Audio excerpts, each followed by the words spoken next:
오늘 흐름은 대략 이렇게 잡았는데 사실 이게 제가 2시간 정도 분량이에요, 원래는. 그래서 근데 이렇게 인터뷰 오시는 분들 목록을 보니까 정말 아시는 분도 있고 모르시는 분도 계시더라고요. 그래서 모르시는 분이 왜 들으러 올까? 말 그대로 인터뷰 방법을 듣고 싶어서 오실 것 같은데 저의 신변잡기적인 얘기나 뒷얘기만을 할 수는 없겠다 싶어서 조금 나름 내실 있게 준비를 해봤어요. 그래서 좋은 시간 되셨으면 좋겠고, 아까 그 편집자님이 말씀하신 것처럼 제가 사전에 질문을 받아서 이 안에서 녹일 수 있는 부분은 녹였는데 혹시 미흡하다 싶으면 끝나고 질문을 주시면 제가 최대한 대답해 보도록 하겠습니다. 자, 나는 왜 이런 책을 쓰게 되었나? 이거는 저희 초등학교 3학년 아들이 소식지에 쓴 글인데 너무 냉철하고 너무 통찰력이 있어서 제가 가지고 왔어요. 잘 보이시죠? 9월에서 10월 때 엄마가 할머니 이야기를 들려주세요 라는 책을 냈다. 내용은 인터뷰 글쓰기다. 근데 가격이 15,000원이다. 9,000원에서 10,000원만 해도 될 것 같은데. 그렇죠. 사이즈도 작고. 근데 엄마가, 그래서 제가, 야, 이거 내가 10년 동안 한 거야. 이랬더니, 근데 엄마가 10년 동안 인터뷰한 거 모아서 썼다고 생각하면 괜찮은 가격인 것 같다. 근데 이 책에 할머니 이야기는 안 나온다. 근데 어른 책이어서 재미없을 것 같다. 근데 엄마가 그럼 커서 읽어보라고 했다. 이러면서 딱 덮고, 근데 엄마 내가 굳이는 안 썼어. 원래 굳이 읽어보라고 했다고 쓰려고 하다가 굳이는 안 썼대요. 근데 여기서 제가 그래 내가 왜 썼지? 10년 동안 모은 인터뷰 노하우, 아까 편집자님께서 이제 잘 말씀해 주신 것처럼 제가 겪은 시행착오들, 그 다음에 제가 문제의식을 느꼈던 부분을 어떻게 하면 해결해 갈까를 쓰기도 했고, 여기서 쓴 것처럼 할머니 이야기는 안 나와요. 보통 이게 동화책인 줄 아시는 분들 무슨 할머니 이야기 들려줄까 이렇게 기대하고 오시는 분들이 계셨어요. 근데 할머니 이야기는 안 나온다 이런 걸 사전에 이야기를 하면서, 그래서 나에게 인터뷰란, 이건 제가 최근에 경력증명서를 뗄 일이 있었어요. 그래서 봤더니 이게 2페이지인데 이제 제일 끝에 2003년에 미래의 조건이라는 프로그램으로 제가 EBS에 처음 서브 작가로 들어갔어요. 미래의 조건이라는 프로그램 아시는 분? 아무도 모르시죠? 만드는 사람은 아는 그런 프로그램.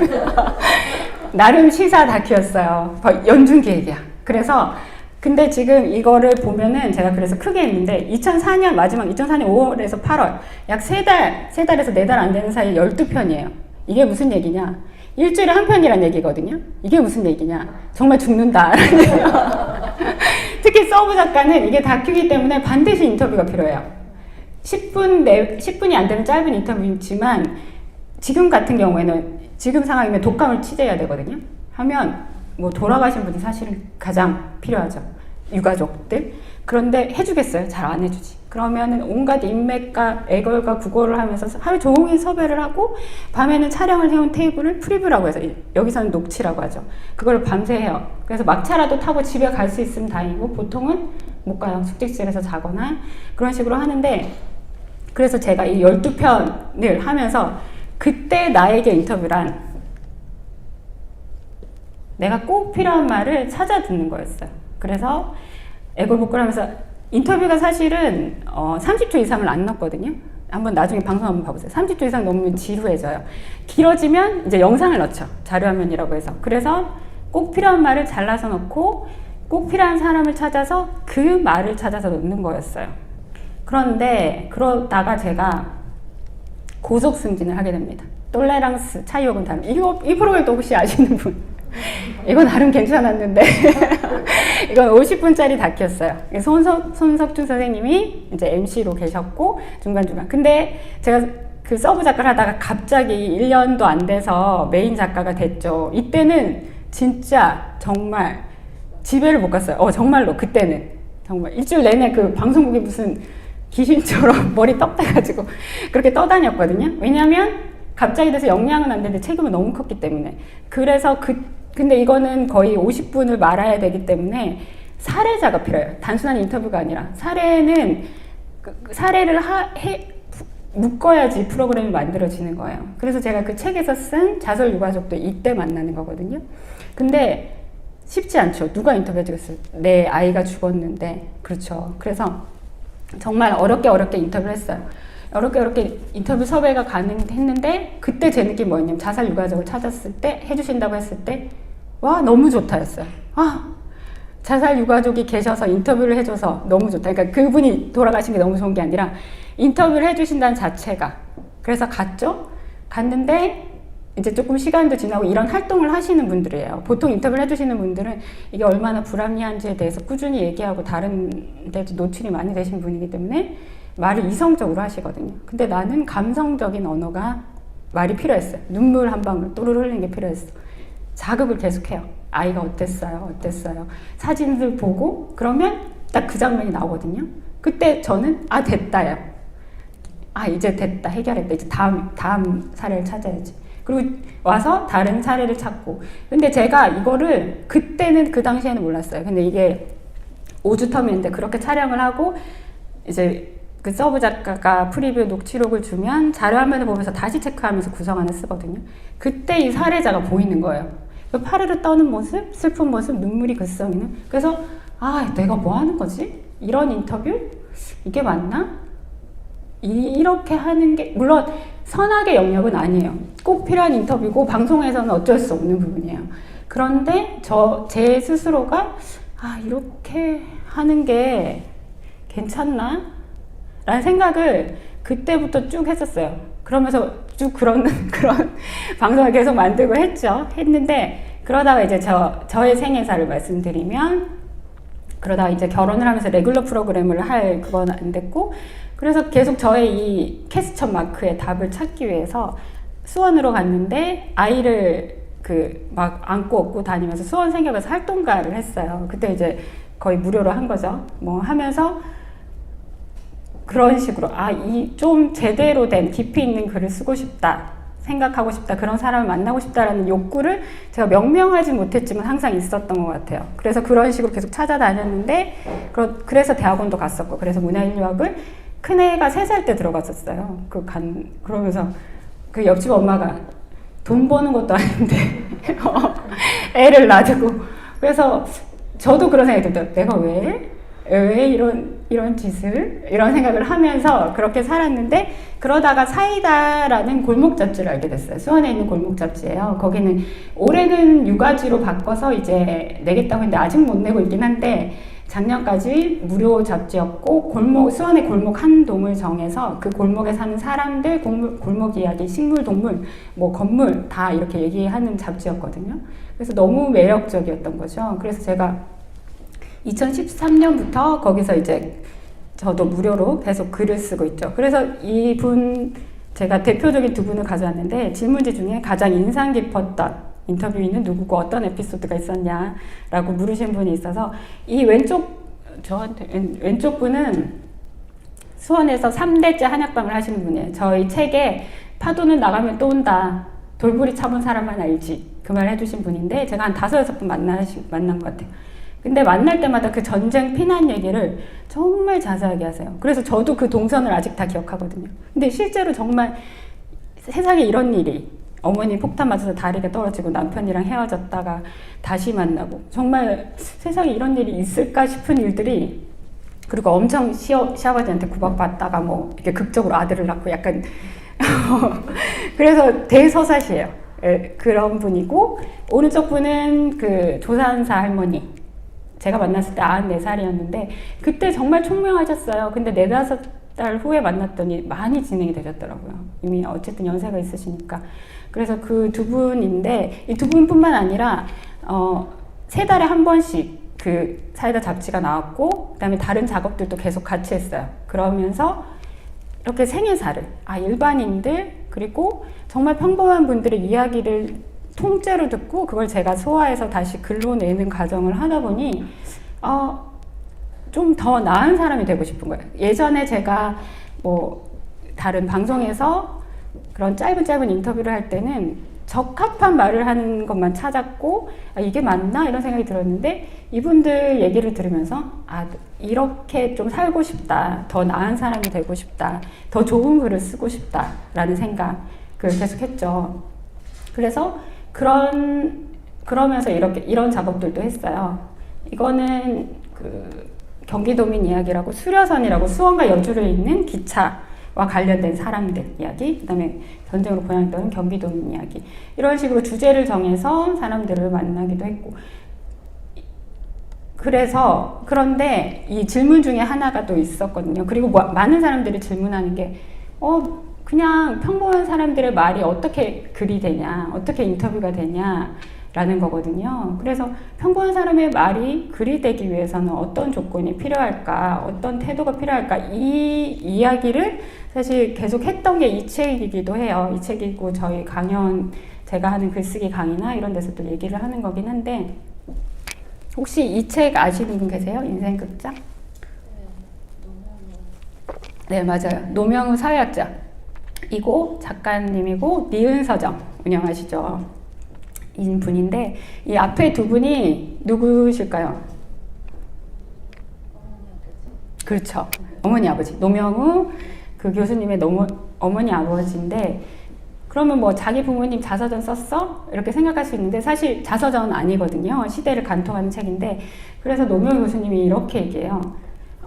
아버님이 치매로 갑자기 돌아가셨고 그 1년 후에 어머니가 돌아가셨어요. 근데 아버님이 돌아가시기 직전에 기록을 한번 해볼까라는 생각을 해서 뒤늦게 인터뷰가 잘 안 되죠. 치매기가 있으셨거든요. 돌아가시기 전에. 그리고 어머님은 몇 번 인터뷰를 진행하는데 갑자기 돌아가셨기 때문에 인터뷰를 거의 못했어요. 인터뷰를 했더라도 개인사일 뿐이죠. 그래서 기록도 자료도 없는 보통 사람의 삶은 어떻게 복원될 수 있을까? 자료는 취약하고 남아있는 기록은 빈약하다. 부모가 남긴 이야기는 초라하다. 그 이야기는 단지 모티브일 뿐이다. 같은 시대를 살았던 수많은 아버지와 어머니들이 공유했던 심층 소망에 닿기 위해 아들 사회학자는 당대의 베스트셀러 배신 대신 당대의 대중영화 속으로 들어간다. 그러니까 이거는 앞뒤로 설명이 조금 있는데, 자기는 문자 세대고 책 세대지만 어머니는 그렇지 않다. 그래서 책이 아니라 나는 영화를 보겠다 하면서, 그 당시 어머니 아버지가 태어났던 영화, 그 유시민의 나의 한국 현대사도 그런 식으로 구성이 돼 있죠. 자기가 태어나서 자기가 운동했을 때 어떤 일이 있었고 그런 식으로 본인의 역사를 중심으로 한국사를 다시 재배치하거든요. 그런 식으로 이분도 부모님, 어머니, 아버지의 삶을 대중영화로 만들어요. 그래서 400페이지가 넘거든요, 책이. 근데 그렇게 하다 보니 우리가 보통 자서전 같은 거 많이 어르신들 자서전 받아보면 재미없잖아요. 그죠? 개인 출판하신 거 하얀색 표지 보통 공무원 퇴직하시면 많이 내시는. 근데 그건 왜 재미가 없냐면 자기 얘기를 자기가 자기 위주로만 설명하기 때문이에요.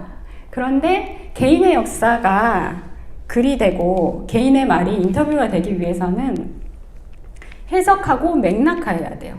그런데 해석하고 맥락화하는 것은 단순히 말을 들어서 그걸 잘 나열하는 게 아니라 이 말이 어떤 의미가 있지? 그분의 상황을 관찰하고 이런 건 개인적으로도 너무 기본이고 자료 조사를 해야 되죠. 그 시대에는 어땠어? 그 시대 어머니는 어땠어? 그 시대 아버지는 어땠어?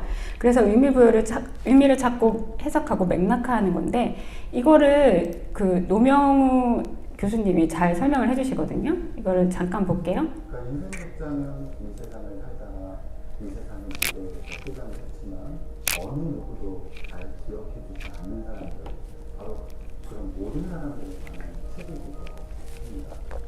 특별하지 않고 보편적인 인상, 그들을 울고 웃게 한 당대의 흥행 영화, 그 사이를 걸어주며 빚어낸 가장 한국적인 삶을 보고서 서약자 노명우의 신작 인생극장. 저는 이 작가님과 아무런 연이 없으며 출판사도 그렇습니다. 이거죠. 그래서 제가 하고 싶은 이야기도 그거거든요. 그냥 그 얘기를 잘 듣고 나열하는 건 녹취록이죠. 녹취록이고 그분의 이야기를 그냥 자기가 하고 싶은 얘기를 듣는 게 아니라 왜 이런 의미가 있지? 이 이야기가 어떤 의미가 있지를 본인이, 글 쓰는 이가 찾아야 돼요. 그래서 82년생 김지영 같은 경우에도 스토리 자체는 상당히 평범하죠. 근데 그분도 원래 방송작가 출신이거든요.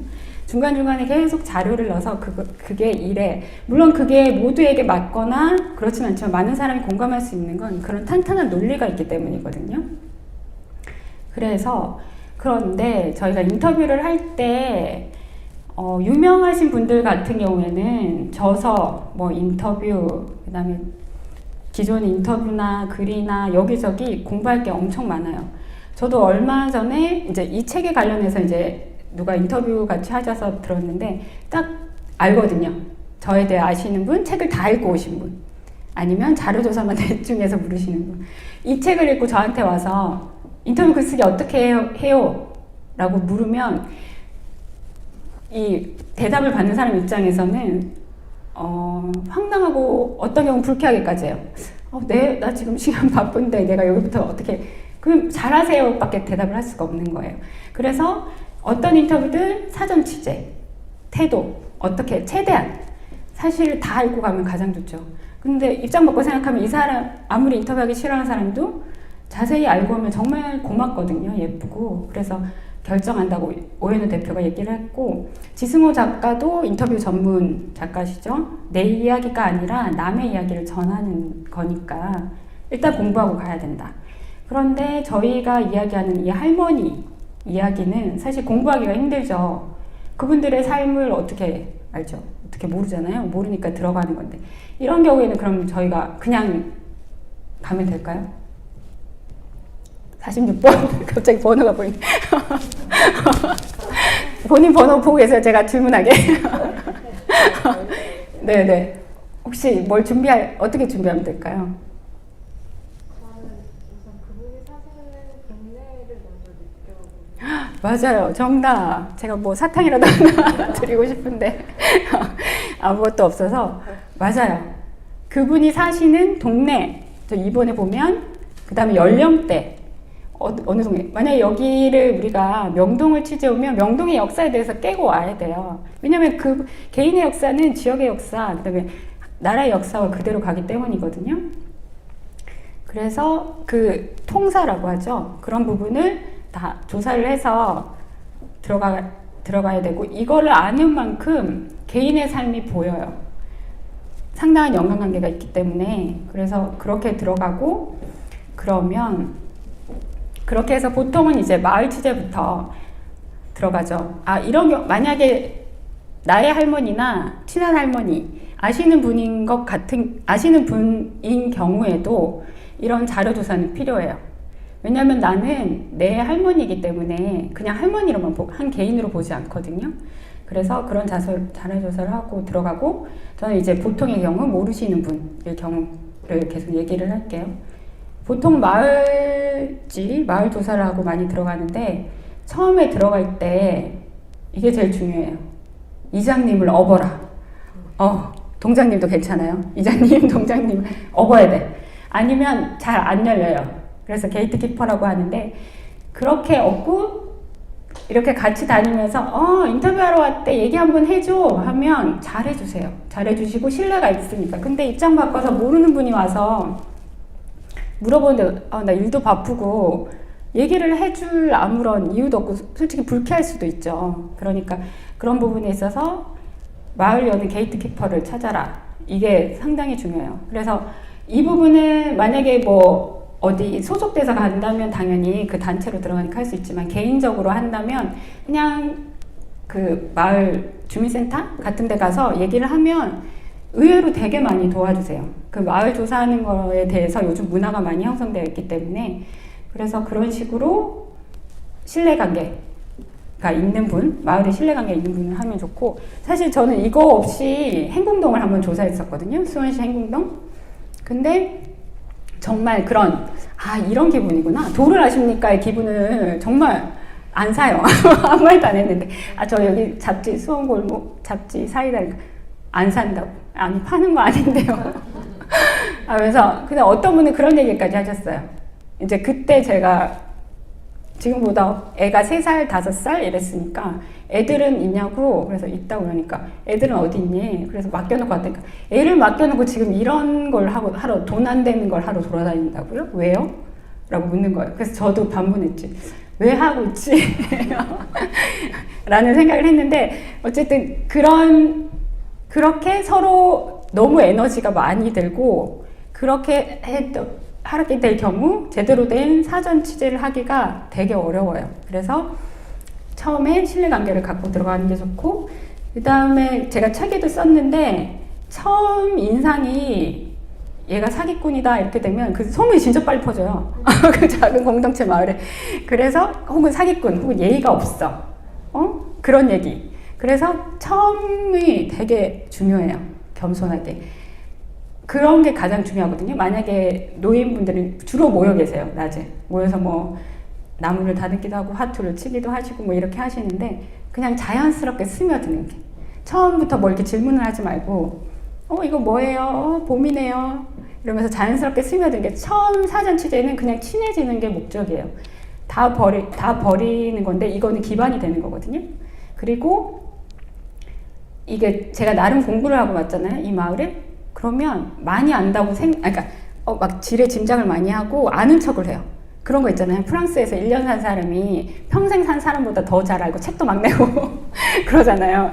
그런 원리로 그래서 알긴 하지만 짐작하지 말고 어린아이 눈으로 보고 방어적이라고 해서 너무 상처받지 말고 당연한 거니까. 근데 차츰차츰 하면 반드시 문은 열려요.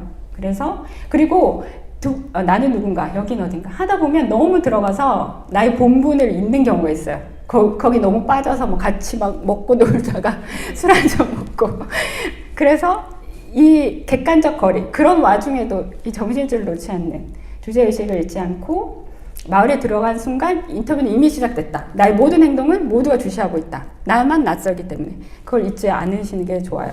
그리고 이 동의는 제가 책에서 길게 썼는데 여기서는 한 줄로 짧게 썼는데 동의는 단순히 인터뷰 할래 안 할래가 아니고 2차, 3차 저작물에 대한 동의이기도 해요. 현실적으로는. 그 부분은 나중에 법적으로 특히 아들, 딸도 무서워요. 그러니까 꼭 잘 하셔야 되고 현실적인 건 너무 당연하고 그건 너무 기본이고요. 그분한테도 제대로 설명을 해야 하고 그 제대로 설명하는 과정을 거치면서 스스로를 내가 왜 인터뷰를 하지? 이 인터뷰를 통해서 무엇을 얘기하려고 하지에 대한 스스로의 정립을 하는 거거든요. 그래서 이 동의의 과정을 제대로 잘 거치는 게 초반에 사전 취재를 하면서 가장 중요해요. 그래서 마을에 들어선 순간 모든 행위가 인터뷰다. 말만 인터뷰가 아니라 거기서 하는 행동, 관찰. 그래서 제가 예시를 하나 가져왔는데 아까 제가 김땡땡 할머니라고 바꿔야 되는데 밑에만 바꾸고 위에는 안 바꿨네요. 네, 그럼 그냥 밝히는 걸로 김숙현 할머니입니다. 네, 그래서 이게 실제로 사전 취재한 거예요. 잘 보이시죠?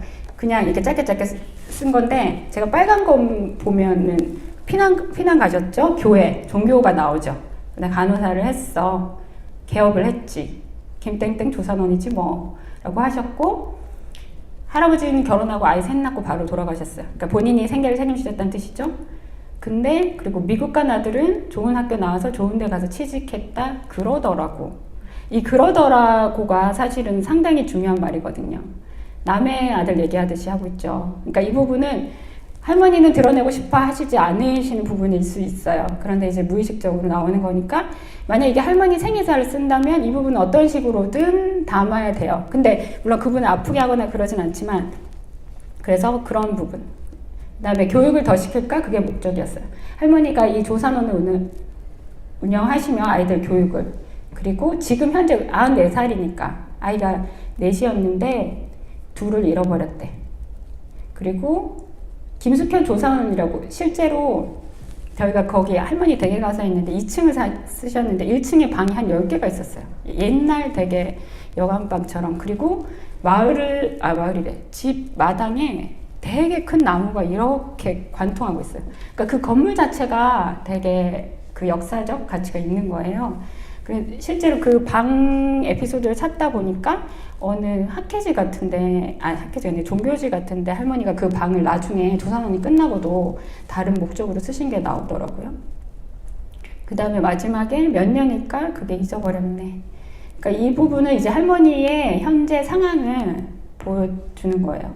그러니까 대략 몇 년이지는 당연하죠. 근데 잊어버렸네? 하시면서 할머니 제가 이때 만날 때마다 조금씩 기억이 다 달라졌어요.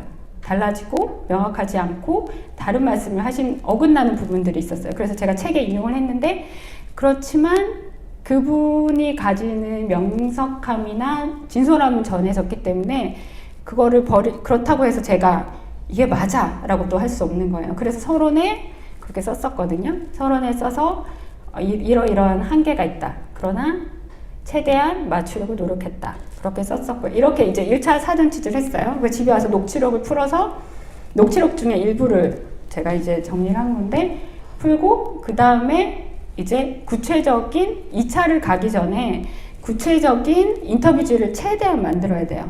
그게 사실은 가서도 도움이 되지만 저한테 가기 전에 내가 왜 이거를 하지, 어떤 질문을 하지, 그냥 가면 사실 생각이 잘 안 나거든요. 그리고 까먹기가 쉬워.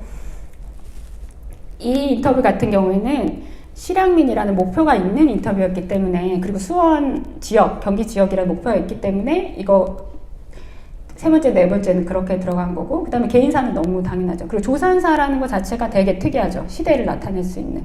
그래서 그 아래 이렇게 큰 줄기를 놔뒀고, 그러니까 마인드맵처럼. 그리고 여기서 또 뻗어나가는 거예요. 계속 뻗어나가서 최대한 자세하게 내가 할 수 있는, 이렇게 하다 보면 그 당시 조산사 논문을 찾아서 읽었거든요. 읽으니까 나오는 거예요. 아, 그때 몇 명이었어. 그럼 그 몇 명 중에 할머니가 몇 명이었겠네. 그리고 조산사 문화가 지금은 거의 없어진 문화이기 때문에 그 문화 얘기도 하고 집 얘기. 그 다음에 개인사 같은 게 잊어버렸네는 제가 가지고 있어야 되는 거예요. 그래야 그분을 만날 때 이거를 생각하고 물을 수 있죠.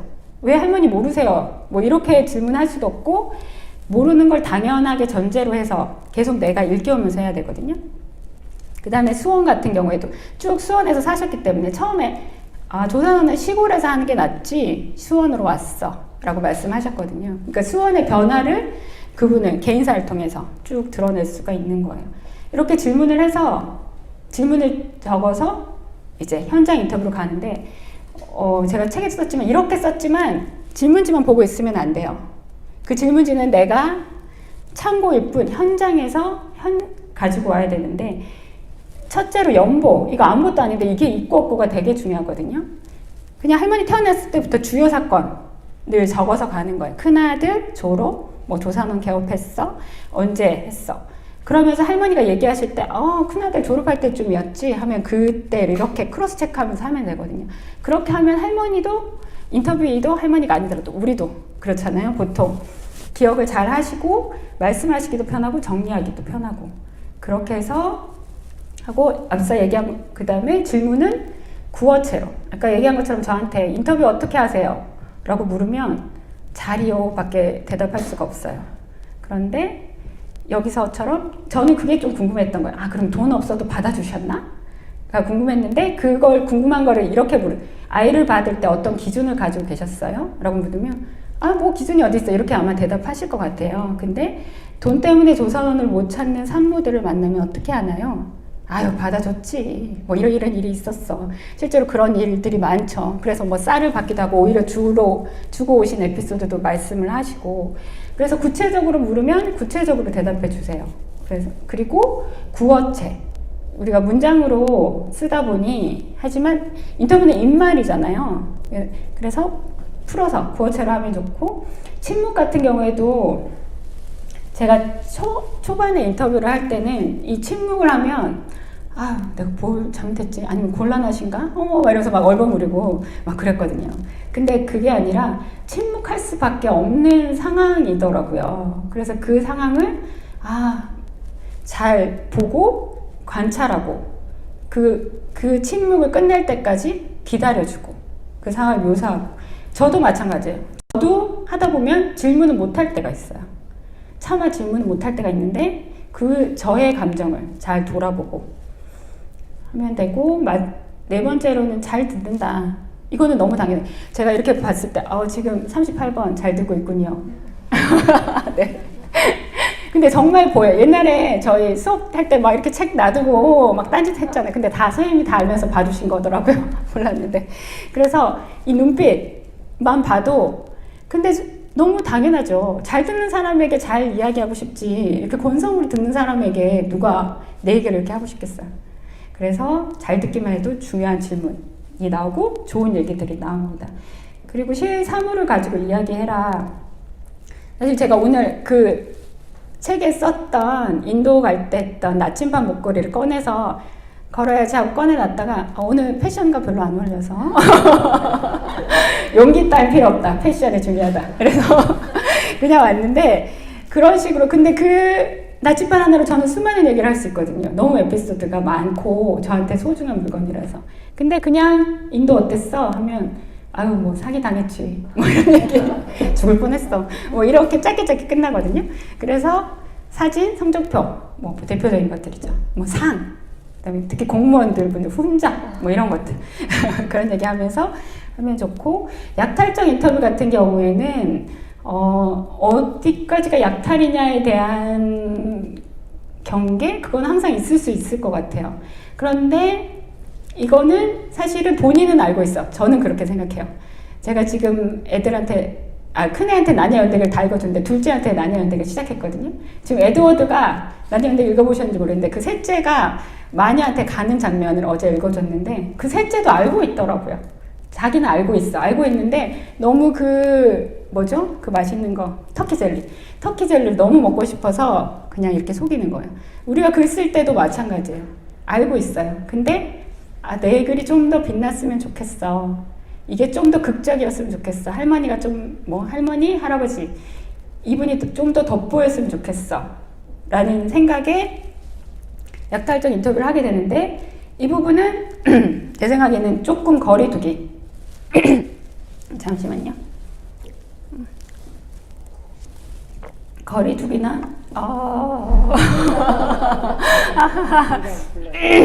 네. 14번 물 좀 갖다 주세요. 물 좀 있어. 이 번호 너무 좋네요. 이 행운의 당첨 뽑기를 했어야 되는데 제가 이렇게 아무 생각 없이 와가지고. 네. 그리고 선입견과 아젠다가 강하게 보이지 않는다. 이 할머니는 이래. 할머니는 희생했지. 엄마는 모성이 있지. 할아버지는 무뚝뚝하지. 이런 아젠다를 가지고 가면 딱 그렇게만 보여요. 제가 계속 책 얘기했는데 책 달고 오신 거죠? 네.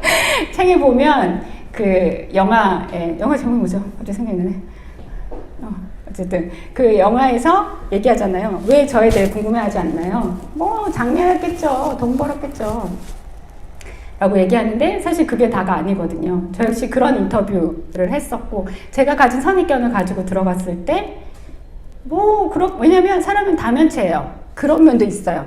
왜냐면 그 시대에 우리가 살았기 때문에. 그렇지만 그렇지 않은 면을 끌어내는 게 사실은 진정한 좋은 끌어낸다기보다 그런 면을 발견해내는 게 원래 있던 부분을 그냥 얼핏 봐서는 안 보이지만 자세히 보고 관심을 가지고 보면 보이는 걸 반짝거리는 그 순간을 쓰는 게 사실은 인터뷰거든요. 그래서 그런 것을 자꾸 깨려고 의식적으로 노력하면 현장에서 좋은 인터뷰를 끌어낼 수 있죠. 근데 사실 제가 이렇게 얘기해도 일단 한번 해보고 집에 오는 길에 이거 망했네 라고 생각하게 됩니다. 그게 당연해요.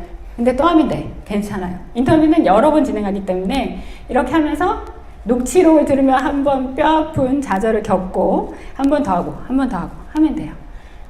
그래서 근데 이제 저희가 말만 듣는 게 아니죠. 말만 듣는 게 아니라 지금 비언어적 메시지를 관찰해야 되는데 어떤 분이 그 질문을 해주셨어요. 제가 습관이나 표적, 뉘앙스, 단어, 그다음에 상황 이런 걸 관찰해서 쓰는 게 좋다. 이걸 어떻게 써야 되나요? 라고 이제 사전 질문지에 있었거든요. 그래서 이 질문의 답은 그거와 비슷해요. 공부 어떻게 잘하죠? 국영수 중심으로 열심히. 잘 관찰하고 입체적으로 사고해서 구체적으로 쓰면 됩니다. 그 외에 방법이 없어요. 자세히 보고 별거 아닌 것 같지만 이게 처음에 봤을 땐 잘 안 보여요. 근데 안 보여도 마음에 걸리면 일단 써놓는 거예요. 써놓고 두 번째 인터뷰 가면 그거랑 그게 합쳐지는 순간이 있어요. 그렇게. 그 다음에 자료조사를 하거나 인터뷰를 하거나. 그래서 뒤에 이제 김사인의 시를 제가 인용했는데 이따가 이 부분 다시 한번 말씀을 드리고 그 다음에 인터뷰 이뿐만 아니라 이 상황 지금 명동말실에 이 상황을 만약에 묘사를 한다면 여기 계시는 분들 번호표를 달고 계신 여러분들도 묘사를 하지만 이 공간이 가지는 느낌이 상당히 크거든요. 그러면 이 명동말실 맞죠? 예, 커뮤니티 하우스 맛이를 공간을 이야기할 때, 저희 북토크를 만약에 묘사를 하거나 기사를 쓸 때 이 공간에 대해서 묘사하는 것만으로도 상당한 이 글 읽는 사람들에게 분위기를 줄 수가 있어요. 아, 어떻지? 이렇게 마주보고 있지? 앉아있냐? 서있냐? 이런 것들. 그래서 개인사로 갔을 때는 골목에 어디 있지? 집안에 가구가 어딨지? 책이 박정희 책이 꽂혀있냐? 상당히 다르죠. 그 다음에 관심사. 그리고 아까 우리가 되게 자세하게 어쨌든 최대한 질문을 해갔잖아요. 근데 아무리 자세하게 해가도 그 질문을 반 이상은 사실 현장에서 찾을 수가 있어요. 현장에서. 그거는 기본적인 질문일 수밖에 없어서 구체적 관찰을 통해서 찾을 수 있습니다.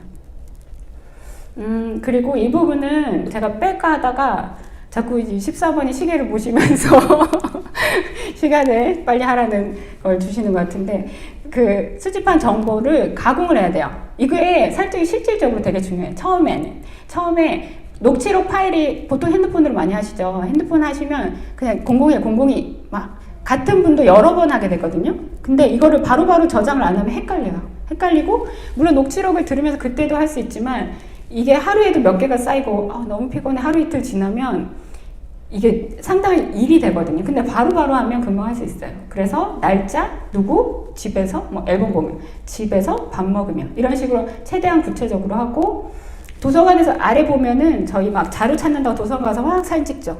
보나요? 안 봐. 그렇게 하면 안 봐요. 집에 와서 그거를 2차 가공을 해야 돼요. 이게 어떤 내용이었지? 하면서 이 부분은 어디에 쓸 거지? 이거는 앞에 전쟁 때 써야겠네? 이거는 지금 여기에 써야겠네? 이렇게 정보화를 해서 버릴 걸 벗고 찾아야지 나중에 글 쓸 때 쓸 수 있어요. 아니면 대부분 버리게 돼요. 그래서 이 부분은 깨어야 보배다 말씀을 드리고, 이 기본은 인터뷰 글쓰기의 기본, 이제 뒤에 글쓰기 얘기하기 전에 기본을 한번 짚고 넘어갈게요. 녹취록은 다 받았어야 돼요. 이 녹취록 받아 쓰는 게 상당한 도움이 돼요. 아까 제가 미래의 조건 얘기를 했을 때, 밤새 프리뷰를 할 때 메인 작가 뭐라 그랬냐면, 이게 다 도움이 돼. 너한테 다 도움이 돼. 그래서 그때 생각했죠. 이게 무슨 도움이 돼. 이런 노가다 이랬는데 정말 도움이 돼요. 현장을 처음부터 끝까지 쭉 다 보는 거거든요. 어떤 상황이었지, 어떤 게 있지. 그래서 그 인터뷰에 나오는 인터뷰 직접적으로 쓰는 건 사실 10분의 1도 안 돼요. 그렇지만 그거를 다 써야 전반 이해를 도움이 되고 글에 다 녹여낼 수 있어요. 제가 묘사를 할 수도 있고. 그 다음에 기본 정보를 넣어서 6하 원칙. 이거는 뭐 기본적으로 기사기 때문에 쓰고, 이게 참 어려운 게 억측해서 쓰지 않는다와 입체적으로 생각한다 사이에서 잘해야 돼요. 입체적으로 생각할 수 있죠. 그렇지만 이럴 것이다 라고 내가 몰아가는 건 다른 얘기거든요. 그래서 자료조사를 많이 해야 돼요. 자료조사를 많이 하고 내가 이렇다라고 결론을 내지 않고 구체적으로 쓰면 입체적으로 쓸 수 있어요. 그러면 읽는 사람이 느끼기 때문에. 그리고 인터뷰의 말투 살리기, 이건 너무 당연하고, 그 다음에 차분한 글쓰기는 인터뷰를 하다 보면 그분을 너무 좋아하게 돼. 너무 이해해. 다 알겠어. 제가 지금 뒤에 편집자님 읽고 계신데, 우리가 이 책을 무슨 자식 자랑하듯이 서로 막 얘기해. 옹알이 얘기하면 얘 천재야 말해! 막 이런 것 같이. 막 누가 좋다고 했어요. 우리 이제 드디어 입소문이 나나요? 뭐 이렇게 하면서. 왜냐? 우리는 너무 사랑하고 있어, 이 책을. 우리끼리. 그래서 그런 경우는, 그렇게 되면 글이 너무 이쪽으로 가요. 그러면 객관적인 시선으로 봤을 때 오히려 거부감을 느끼거든요. 제가 뭐 어디 가서 이 책 너무 좋습니다 막 이러면 저자인데 뭐 당연하겠죠. 이렇게. 그냥 객관적으로 보고 싶으면 보세요. 이렇게 하고, 그 다음에 제가 계속 강조하는 거 윤리성을 잃지 않게. 왜냐면 제가 서두에 말씀드린 것처럼 제가 이거를 되게 뼈아프게 경험을 했기 때문에 항상 이거에 대해서 개인적으로 계속 생각을 하게 되는 것 같아요. 그리고 인터뷰는 권력관계가 존재해요. 카메라는 어마어마한 권력이에요. 그리고 누군가 나한테 물었을 때는 이렇게 유도를 하면 그 말을 해주고 싶어요. 대부분의. 정말 거짓말이 아닌 이상은. 그래서 유도가 가능해요. 그래서 그런 부분에 있어서 윤리성을 잃지 않기는 아까랑 비슷한 것 같아요. 일단 내가 알고 있다. 나는 알고 있다. 그래서 그 부분을 계속 깨쳐가면서 하는 것 같고요. 지금 빨리빨리 넘어가도록 할게요. 이거는 은유 작가가 쓴 건데, 인터뷰는 마주하기다. 상대방 이야기를 듣고 나의 언어로 번역하는. 포인트는 나거든요. 인터뷰는 다른 사람의 말을 통해서 내가 얘기를 하는 거예요. 그래서 어떻게 하면 나의 이야기를 잘할 수 있을까? 기본이 중요해요. 제가 생각할 때는. 아무리 내 안에 가진 게 많아도 기본이 없으면 그걸 풀어낼 방법이 없어요. 그래서 나의 언어로 글을 써야 한다. 그래서 제가 보통 강의 가면은 막 여러 가지 얘기를 하는데, 여기서는 그냥 3가지만 얘기를 할게요. 이거는 제가 오늘 설명하려고 했는데 시간이 없으니까 짧게 넘어갈게요. 은유 작가의 알지 못한 아이의 죽음이라는 인터뷰집이 있는데 정말 좋거든요. 그것도 좋고, 폭력과 존엄 사이. 그러니까 은유 작가의 인터뷰는 그런 걸 보여주는 것 같아요. 나의 언어로 어떻게 푸는지. 그리고 여기서 나는 왜 이 글을 쓰는지. 단순히 그 학생의 죽음을 얘기하는 게 아니라 내가 왜 이야기를 하고 싶은지, 사회에 어떤 메시지를 주고 싶은지를 가지고 들어가는 거거든요. 그러니까 우리의 인터뷰도 단순히 이 할머니의 이야기를 전할 거야가 아니라 이 이야기를 통해서 내가 무엇을 얘기하고 싶은지, 그거에 대해서 그러려면 평소에 조금 문제의식이 있으면 좋겠죠. 내가 어디에 관심이 있는지, 관심 있는 부분을 계속 생각하고 그걸 통해서 인터뷰를 만나면 좋을 것 같아요. 그래서 3가지를 얘기하고 싶은데, 일단 논리적으로 쓰자. 짧게 쓰자. 그 다음에 구체적으로 쓰자. 이 3가지만 제대로 해도 저는 좋은 글이 될 수 있다고 생각해요. 맞춤법 같은 거는 검사하면 되고, 뭐 비문 같은 거는 고치면 되니까. 그래서 논리적으로 쓰자인데, 이 펭수 좋아하세요? 네, 그렇죠. 좋아하는 사람. 갑자기 묻고 싶네. 네, 좋아하는 사람도 있고 안 좋아하는 사람도 있겠죠. 펭수니까. 그래서 펭수한테 물어봤어요. 펭수를 왜 좋아하는 것 같아요? 펭수가 뭐라고 대답했을까? 나는 이 대답에서 역시 펭수야 라고 생각했는데, 그 사람한테 물어봐야지 왜 나한테 물어봐. 정말 명언이거든. 왜냐면 좋아하는 데는 이유가 없어요. 그냥 좋은 거야. 그걸 싫어할 수 있어. 그래서 우리가 정치나 종교 이야기하면 싸울 수밖에 없는 건 취향의 영역이에요. 사실은 논리의 영역이 아니야. 그래서 취향 고백이나 주장을 구별하는 게 좋아요. 펭수가 좋아하는, 너 왜 좋아해? 너 왜 싫어해? 할 필요가 없어. 너는 좋구나. 나는 별로야. 면 끝인 거예요. 그렇지만 펭수가 대한민국 최고의 춤꾼이라고 생각해 하면 논증을 해야 돼요. 그래서 왜? 내가 생각하는 춤꾼의 기준은 이건데 펭수는 이걸 해. 그래서 내 기준에는 이게 맞아. 근데 문제가 뭐냐? 이러고, 근데 펭수가 요들송도 잘 불러. 갑자기 이렇게 얘기하는 거야. 그러면 댓글에서 이런 게 되게 많이 일어나거든요. 갑자기 얘는 그래도 착해. 뭐 이렇게. 그럼 진흙탕 싸움 되는 거야. 걔가 뭐가 착하게. 뭐 이렇게. 나는 펭수가 춤꾼인지 아닌지 얘기하고 싶은데, 펭수가 착한지 안 착한지 막 이렇게 얘기해. 걔가 거기서 김명중을 불렀잖아. 뭐 그게 착한 거니? 뭐 이러면서 막 이렇게. 전혀 상관없는 논리로 가거든요. 그래서 한 문단에 하나의 주제만, 그리고 그 주장을 뒷받침하고 싶은 거. 다른 얘기를 하고 싶어. 그럼 엔터를.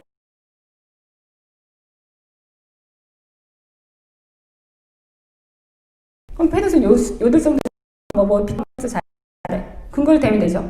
그 다음에 펭수는 뭐 재밌어. 뭐 어디서 무슨 얘기를 했는데 그게 너무 재밌었어. 얘기하면 돼. 그런 식으로 문단마다 하나의 주장의 근거를 해서 전체 글이 되면 펭수는 훌륭한 엔터테인먼트야가 되는 거거든요. 그 전체가. 그런 식으로 하나의 문단에는 하나의 주제만. 이것만 해도 글이 깔끔해요. 이것만 해도. 그리고 리듬감 있게 끊어치자. 이거는 단문이라기보다는 리듬감인데, 사실 그 안수찬 기자가 글을 상당히 리듬감 있게 잘 쓰거든요. 그래서 지금 막 이렇게 원래는 막 읽고 이 리듬을 느껴보세요 하고 싶지만, 이거는 너무 잘 아는 얘기고 모두들 그냥 시작하기가 쉬워요. 단문으로 치면. 단문으로 나는 오늘 할머니를 만났다. 할머니의 눈이 빨갰다. 무슨 일이 있었던 걸까? 궁금했다. 그렇지만 처음 물어보지 못했다. 그래서 다른 인사만 했다. 이렇게 짧게 계속 쓰는 거야. 태고를 하면 돼요. 태고할 때 붙여. 할머니의 눈이 빨간 건 무슨 이유였을까?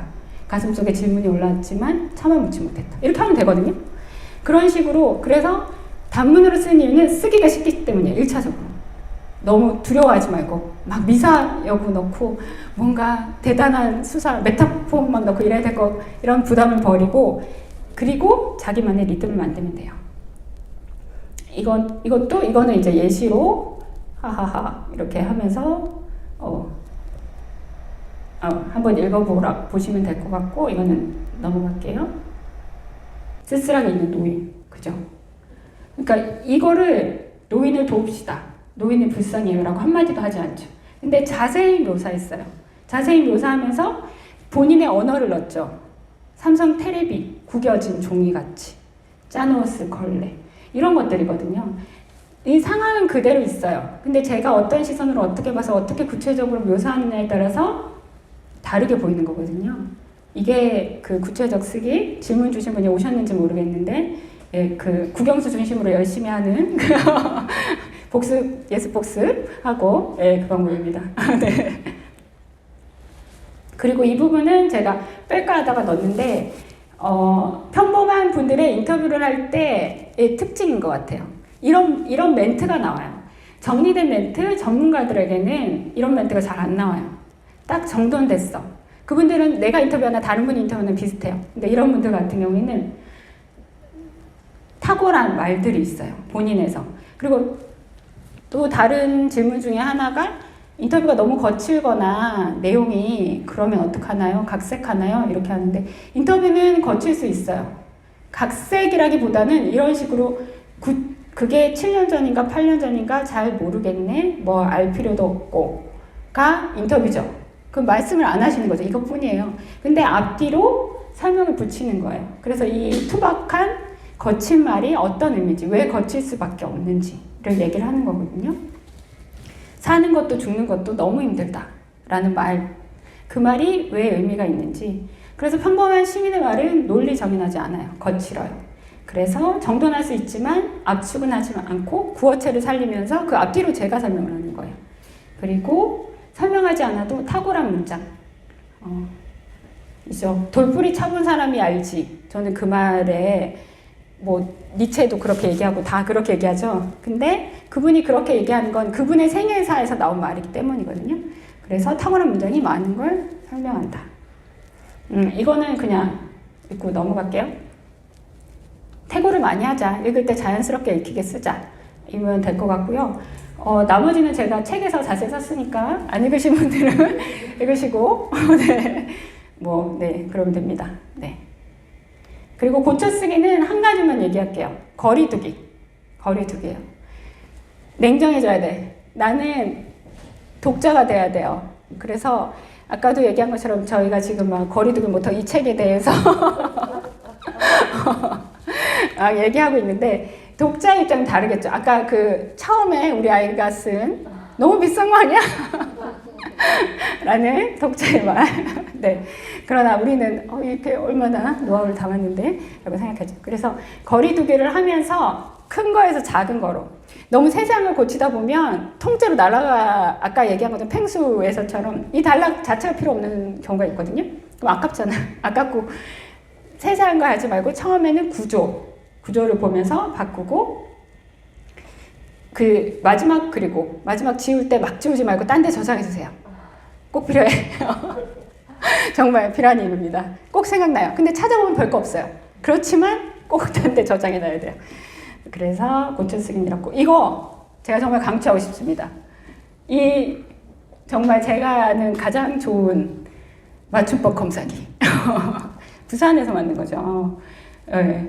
근데 여기에서 오른쪽 한국어 맞춤법 문법 검사기를 클릭하면 이 문장 전체를 컨트롤 C, 컨트롤 V 하면 딱 붙이면 얘가 뉘앙스나 비문은 아니더라도 일본어 잘못된 표현, 안 썼으면 좋겠는 표현까지 해줘요.